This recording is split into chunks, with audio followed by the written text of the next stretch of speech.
My dear Watson, I write these few lines to the courtesy of Mr. Moriarty, who awaits my convenience for the final discussion of those questions which lie between us. I am pleased to think that I shall be able to free society from any further effects of his presence, though I fear that it is at a cost which will give pain to my friends, and especially, my dear Watson, to you. Hello everybody, I'm KC, and welcome to another edition of Let's Talk About, and welcome to the latest installment of Sherlock and the Curious Critic.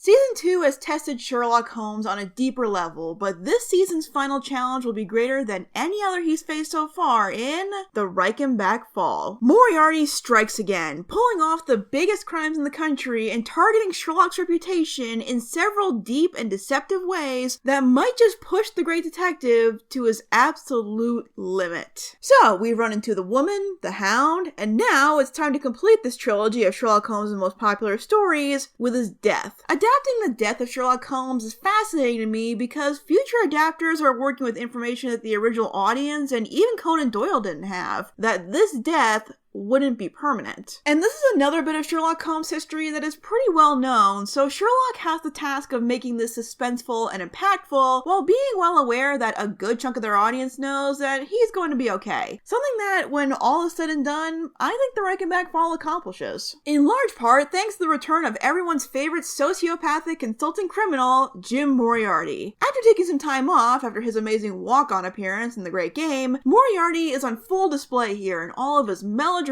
overly theatrical, slimy, demented, lizard man glory. Now that he's out of the shadows, Andrew Scott is giving this role his absolute all. Taking some of those uniquely unsettling reads and movements he did in his glorious 10 minutes in The Great Game and cranking it all up to 11, making it so this guy can just look at you and you are instantly unnerved. Hell, one of the most iconic images from this episode is Moriarty wearing the crown jewels after he broke into the Tower of London. You know, now that I think about it, something about this image feels awfully familiar.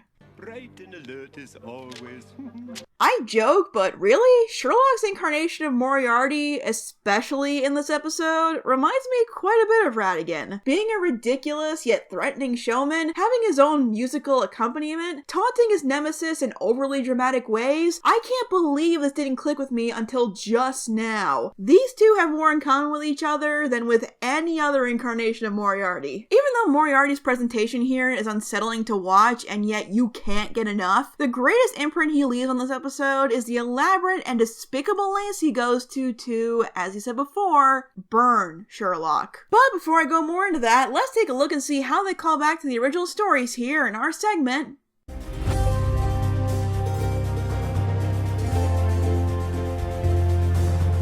Given what this episode is, there's surprisingly little here from the original stories, but there's still a bit to work with. First off, the title of the episode is not a play on the title of the story this one is paying homage to, The Final Problem, but rather the Reichenbach Falls, which was the location where Holmes and Moriarty had their confrontation, where they, at the time, were believed to have both met their demise. They justified the title by having Sherlock be dubbed the Reichenbach hero after he saves a painting of the falls. If I'm honest, I thought this was kind of a lame workaround, but this painting apparently is real and even predates The Final Problem. So if nothing else, points for knowing your art history. Another highly publicized victory for Sherlock is around capturing a man named Riccioletti, which was someone from an old case Holmes mentioned in the Musgrave Ritual. For context, this was mentioned right alongside the aluminium crutch case. There's a case where Sherlock is called to find some kids kidnapped from a school, which could be a reference to the story The Adventure of the Priory School, though there are no character names referenced among the staff at the school or the family of the kids, so that might be a stretch. While working on this case, the most important bit of evidence Sherlock comes across is in left behind footprints. Sherlock Holmes gathering essential data through footprints was a fairly common occurrence in the original stories, so it was cool that they used that method here. This is also the debut of the Diogenes Club, a club that Mycroft frequents and where Watson first met his friend's brother in The Greek Interpreter. I do also like that they give a more substantial reason for the total silence rule in certain areas of the club, beyond just tradition. 3/4 of the diplomatic service and half the government front bench all sharing one tea trolley.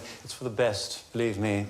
Then there's, of course, the re-emergence of the Hat. Okay, so a quick background on the Hat. It's technically not a book thing. I mean, it kinda is, but it's mentioned in like 2 stories and not even explicitly called a Deerstalker. That was a call made by the story's illustrator. One of these illustrations would become one of the most well-known of Holmes and Watson. I've even used it a couple of times in the series. So it just kind of took off from there because I guess it makes for a unique silhouette. I think William Gillette's stage version might have had something to do with this too. Whenever I see images of him as the character, it's always with the hat. The reason I bring all this up is because as this fact has become more well-known, more recent adaptations have either been more tongue-in-cheek about the hat or omitted it altogether. And I really love this approach Sherlock takes of having this one image of the detective wearing the hat being the most popular one of him and being constantly agitated that people keep expecting him to wear the damn thing. Why is it always the hat photograph? It is meta on several levels, and I get the feeling that if Sherlock Holmes did exist, this would have been his attitude towards the situation. Of course, there are some allusions to the final problem. At one point, Sherlock and John are forced to go on the run due to Moriarty's interference, which is somewhat similar to the main plot of the final problem, except there it was across the continent, and here it's maybe across London. But the biggest callbacks are the 2 most important moments from the final problem, both of Sherlock's confrontations with Moriarty. We'll talk more about the second one later, but let's look at the first one, where Moriarty just drops in at Baker Street and has a little respectable yet deeply threatening chat with Sherlock.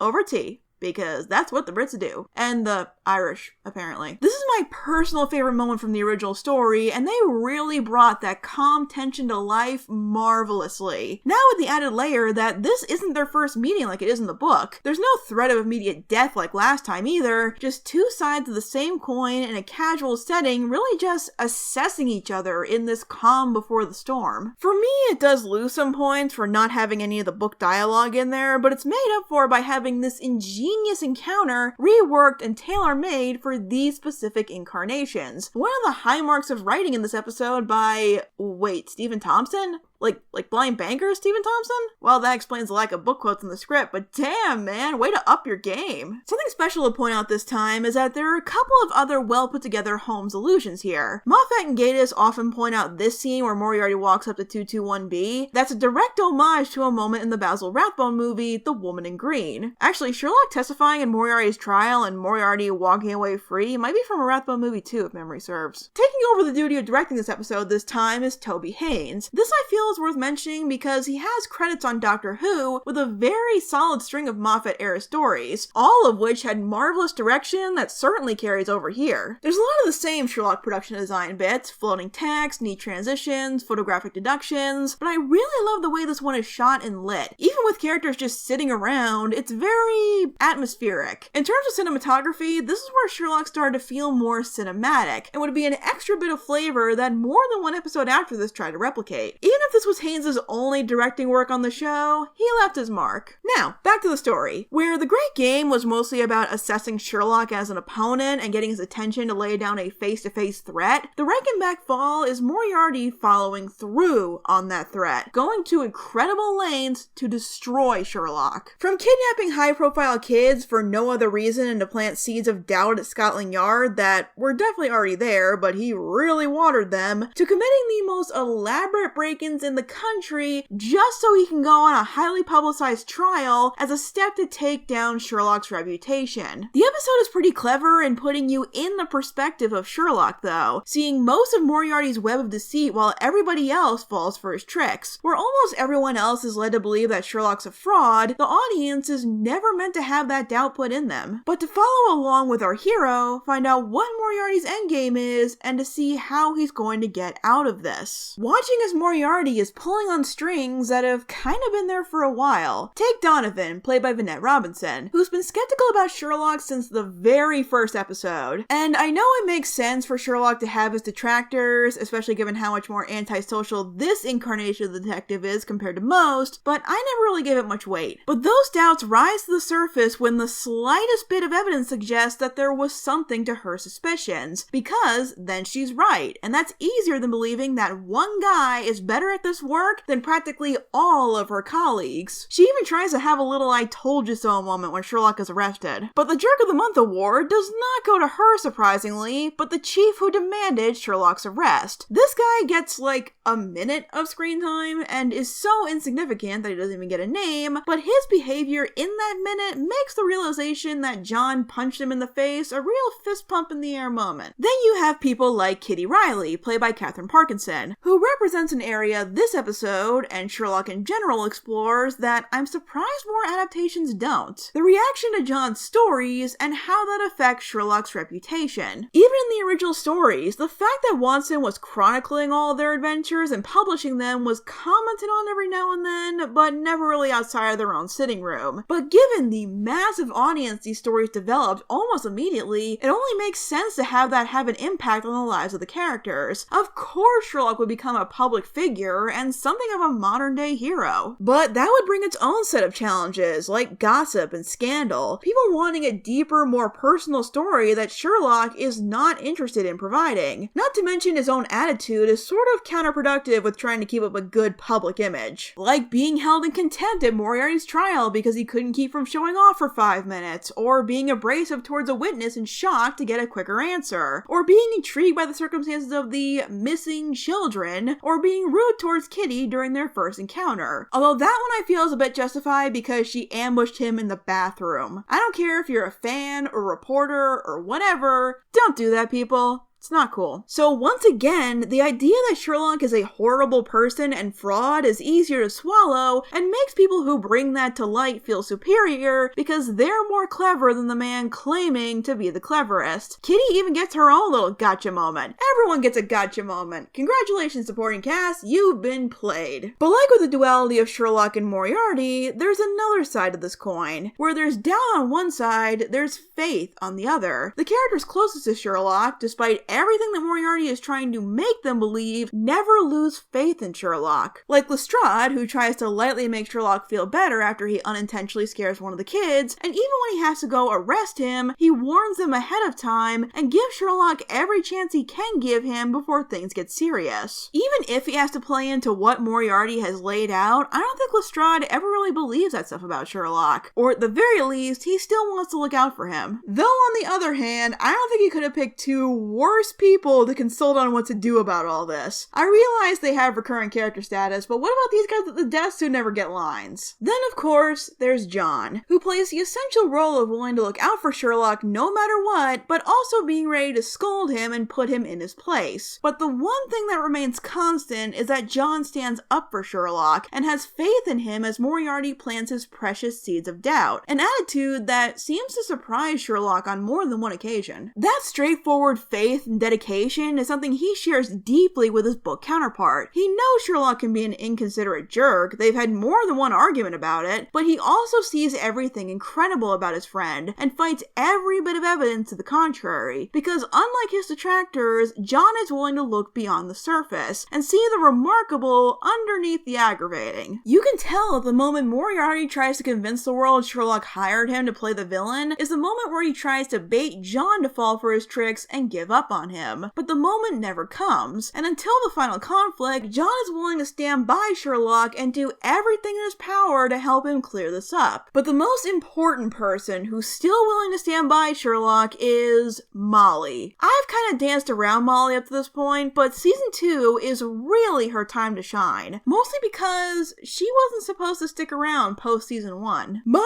is the only recurring character not based on one from the original stories. Name, role, nothing is compatible to any known Sherlock Holmes character. But she became so beloved by fans and the showrunners, they decided to not only keep her, but expand her role. In large part thanks to Louise Brayley's ever-endearing performance. Without this yet another brilliant casting choice for the series, we probably would have never heard from Molly again after that one meek attempt to ask Sherlock out. Going into season 2, Molly fills this very empathetic role in Sherlock's life, willing to be there for someone she cares about even knowing that those feelings will likely never be reciprocated. Taking the time to notice just how much something is bothering Sherlock and offering to help if he needs it. In a way, Sherlock taking the time to notice and vocalize how essential Molly is to him is similar to how the show realized the very important role she could play and how much she could contribute as a character beyond just some quick gags. And I would go more into the significance that Molly has in terms of the grander story here, but thing is, I promised myself I would keep specific spoilers on an episode by episode basis, so we'll go more into Molly's part in all this in season 3. During all this chaos and scandal and deception, Sherlock is doing what he always does, staying focused on the task at hand. The only thing that's been on his mind throughout these events is what Moriarty wants and hopefully how to bring him down. But eventually it comes down to just the two of them, the climactic confrontation between these two great minds on the roof of Bart's hospital. Not exactly a grand scenic waterfall, but these two can make any setting dramatic and intense, so I'll take it. With Moriarty playing quite possibly the most ironic music he could for this scenario.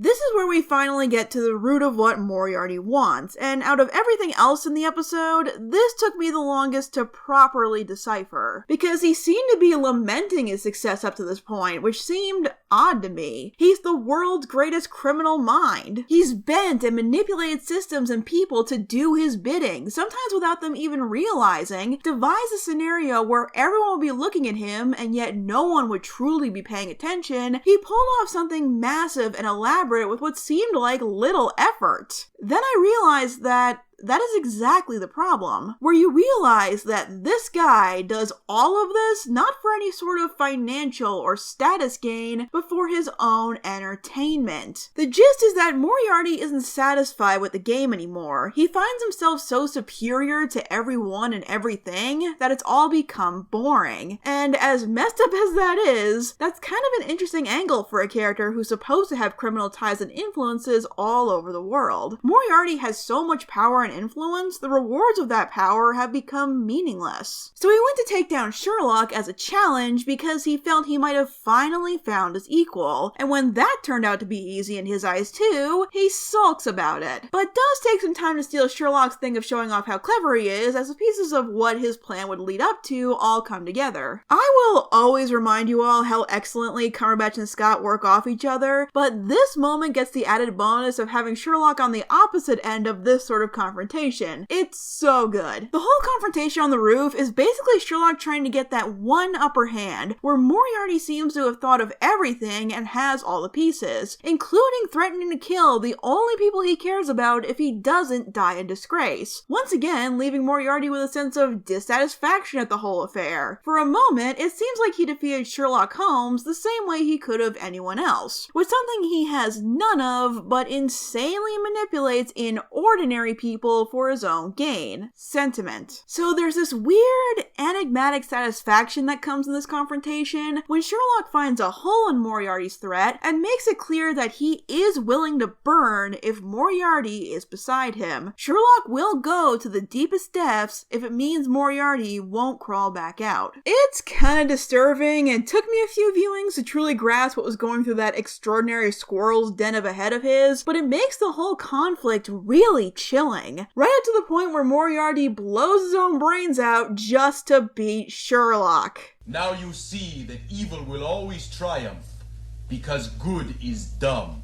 Leaving Sherlock all alone to carry out his plan. Now, we've talked a lot about how others feel about Sherlock, his reputation, his characteristics, and so on, but I haven't really gone into Sherlock's process through all this. And that's because I think it's best looked at through this moment and looking back on what led up to it, as Sherlock takes on the final internal conflict in season 2, Sherlock and death. The threat of Jim Moriarty has been on Sherlock's radar since the very first episode and only got more prominent after their encounter at the pool. This presence that, unlike most of the criminal class, was on his level of intelligence and more of a challenge than any other Sherlock had faced. He's been preparing for this final problem. So when it finally comes, he is laser focused on Moriarty and how to beat him. He fully expected people to be skeptical of him or to buy into the story that he wasn't what he claim to be. Like I said, those doubts have been present throughout the series. What he doesn't expect is for Molly to offer her sympathy and service unconditionally, or John to believe in him despite the claims to the contrary. I think he expected Moriarty's tricks to work on everyone and for him to have to do this alone, which while he ultimately does, these factors play a part. Sherlock enlists Molly to help him, and like in the original story, John is sent away for Sherlock to confront Moriarty alone. This moment is interesting for two reasons. One,